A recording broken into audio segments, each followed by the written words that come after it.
सदर Donald Trump Canada से वापस अमेरिका पहुंच गए हैं। खबर एजेंसी का ये बताना है। इज़ाम खबर से मुतालिक अपने नाज़रीन को बताएं कि इस वक्त अमेरिकी सदर डोनाल्ड ट्रंप वाशिंगटन में मौजूद हैं और अमेरिकी सदर डोनाल्ड ट्रंप कनाडा से वापस वाशिंगटन पहुंच चुके हैं।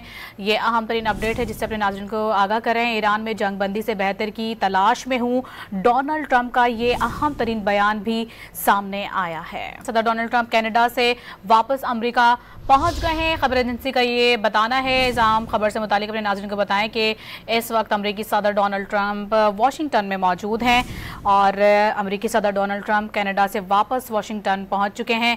ये अहम तरीन अपडेट है जिससे अपने नाज़रीन को आगाह करें। ईरान में जंग बंदी से बेहतर की तलाश में हूँ, डोनाल्ड ट्रंप का ये अहम तरीन बयान भी सामने आया है। सदर डोनाल्ड ट्रंप कनाडा से वापस अमेरिका पहुंच गए हैं। खबर एजेंसी का ये बताना है। इज़ाम खबर से मुतालिक अपने नाज़रीन को बताएं कि इस वक्त अमेरिकी सदर डोनाल्ड ट्रंप वाशिंगटन में मौजूद हैं और अमेरिकी सदर डोनाल्ड ट्रंप कनाडा से वापस वाशिंगटन पहुंच चुके हैं।